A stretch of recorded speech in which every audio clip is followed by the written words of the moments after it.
afiliasi dengan Hamas, makanya kita boleh lihat anak PAUD di lingkungan mereka, anak SD lebih hafal kriteria Palestina daripada kriteria bangsa Indonesia, mulai dari Pancasila dan lain-lainnya. Tapi begitu kita tanya bendera Palestina, siapa pendiri Palestina, anak-anak kecil PAUD yang belum bisa baca tulis, mereka sudah bisa hafal.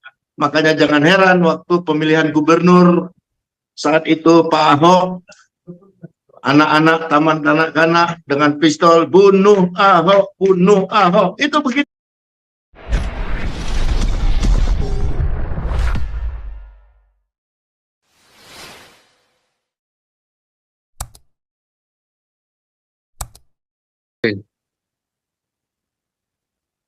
Tasya. Baik, Pak. Halo. Iya, iya Pak. Kalau menurut saya pribadi ya Pak ya, sistem yang di Amerika pakai CCTV itu kayaknya sih masih kurang canggih Pak.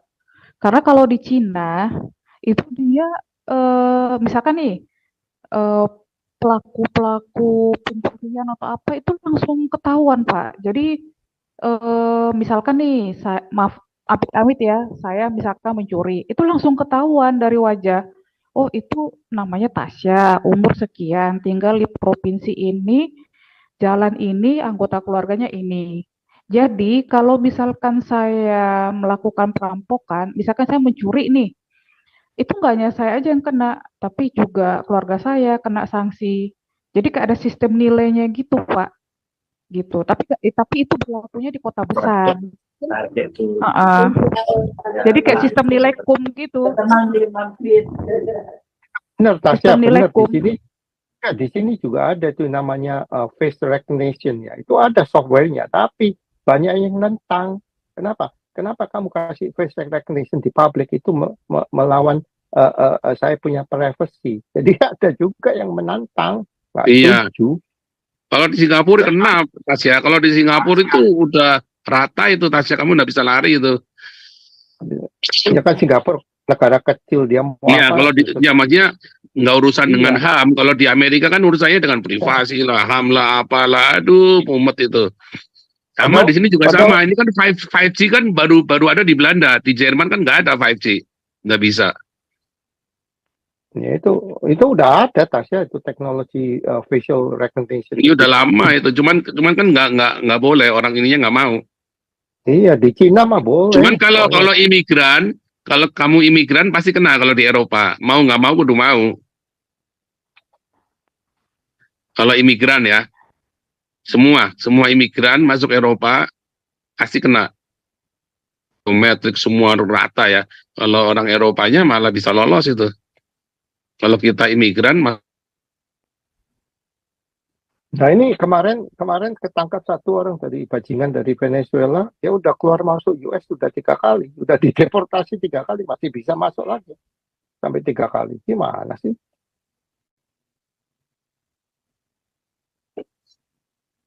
atau dia masuknya mungkin ilegal kali ya Pak. No, maksudnya udah ilegal, Pak Paul, udah bisa lolos sampai 3 kali, gimana sih? Di sini sampai bajingan ketangkap baru ketahuan, udah keluar masuk 3 kali, kayak keluar masuk apa aja. Jadi kita punya border protection-nya udah fail nih zaman Biden. Iya, ngeri. Rakyat muak sekali. Masuk sini tuh hotel di New York itu di book seluruh tingkat buat isinya imigran. Pemerintah yang bayar. Dikasih makan, dikasih hotel loh, enak loh Pak, orang-orang itu. Cuman yang lebih pinter itu yang nerobos itu yang dari Cina, mereka kan pinter. Masuk di sini mereka langsung dagang, langsung kerja. Hilang langsung, iya, betul. Ilegal pun bisa hilang 10 tahun, 15 tahun, tiba-tiba jadi warga negara. Iya, lu mau cari di mana? Mereka kerja di salon, cuci kaki orang, bikin kitek orang, potong rambut, mereka kerja. Tapi yang dari South America ini yang ya itulah, dasarnya memang malas. Tapi tetap dasarnya memang malas, memang benar. Iya, dasarnya memang malas. Kalau yang terobos border dari Meksiko, yang Cina mana? Sampai sekarang juga nggak ada satupun yang ketangkap. Udah menyebar, udah ngilang, udah. ya kan? Mereka Gila berusaha. emang. Gila.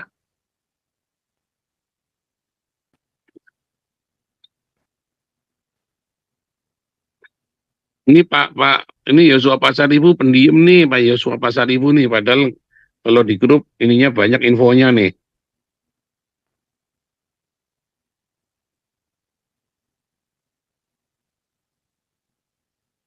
Ini Pak Putih sekarang pendiam nih Pak Putih. Pak Putih.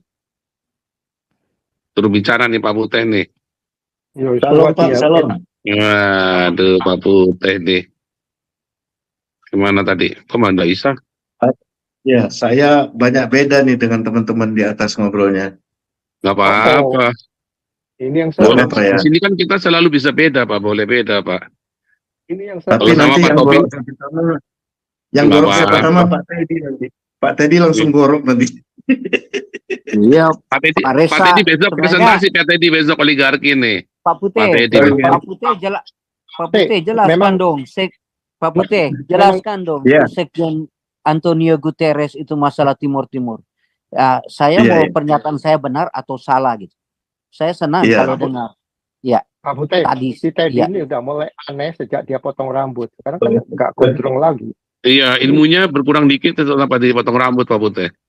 Dia nggak ngaco sekarang. Jadi begini, saya harus ingatkan kita ya, jejak digital 2017. Ya. Saat itu Turki lagi down nilai-nilai aset properti nasional ya. Jadi kemudian harga properti rata-rata di bawah 40%. Tapi kemudian Dodi Al-Fayed menggandeng anaknya Erdogan untuk berbisnis ke Israel. Ya. Jadi sejak 2018 keluarga Al-Fayed dari Inggris, mereka kan menguasai kawasan-kawasan tambang. Saya nggak sebutlah di wilayah Inggris ya, daerah pergunungan Inggris. Mereka beli dengan cara-cara licik lah. Akhirnya mereka menguasai hampir 42% areal tambang di satu wilayah di blok tertentu di Inggris. Kemudian oleh Erdogan, anaknya ini digandeng dengan keluarga Al-Fayed berbisnis dengan Israel dan menjadi pintu gerbang transaksinya ke Eropa. Otomatis di 2019 oleh Erdogan, beberapa pengusahanya di seluruh dunia disuruh pulang. Termasuk dibubarkannya TITA. TITA itu Turki Indonesia Trade Association yang ada di Jakarta.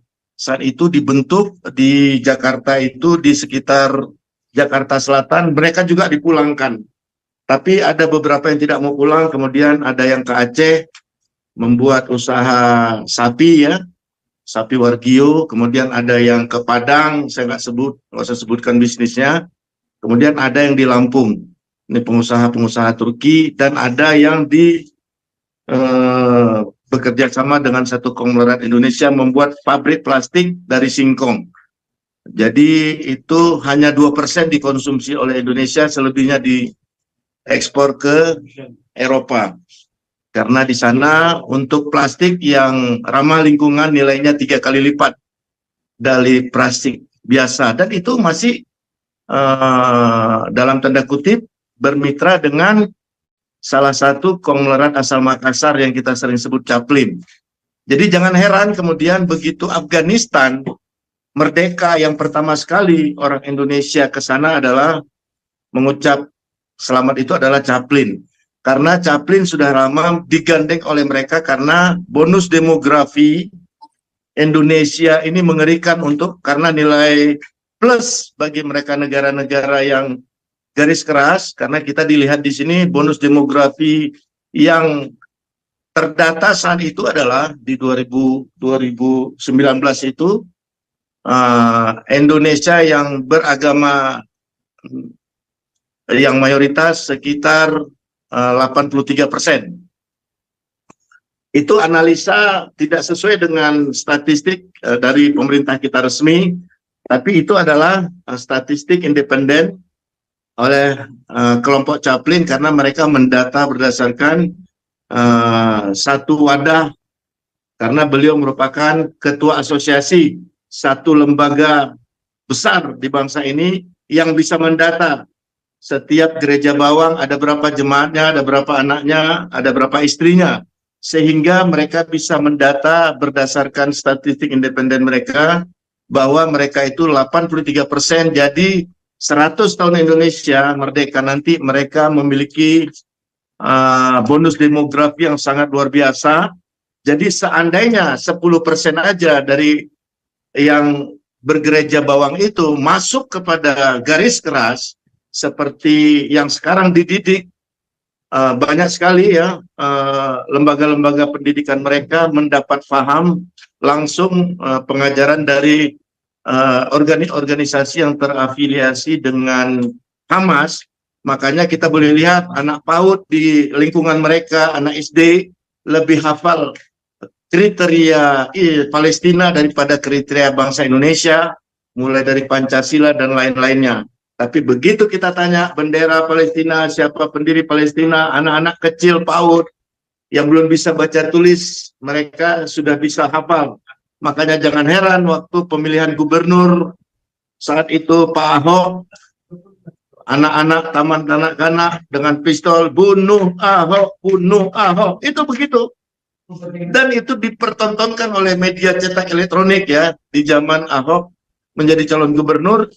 Kemudian lebih heboh lagi sekarang ini banyak orang belum bisa buktikan secara terbuka, tapi beberapa mitra saya di luar bisa buktikan bahwa kecolongan terjadinya perang pembantaian pertama oleh Hamas kepada orang Israel itu adalah banyak titipan-titipan dari program-program bisnis anaknya Erdogan dengan beberapa lembaga yang terafiliasi dengan Indonesia, juga dengan keluarga Al-Fayed.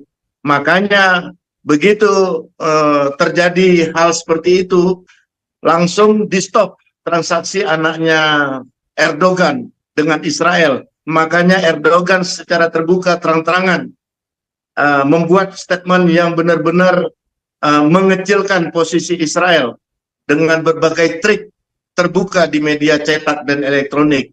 Dan hari-hari ini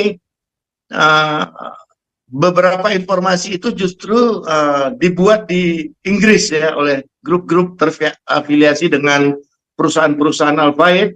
Makanya media-media yang masuk ke Indonesia itu rata-rata orang Indonesia yang tinggal di seputaran Inggris.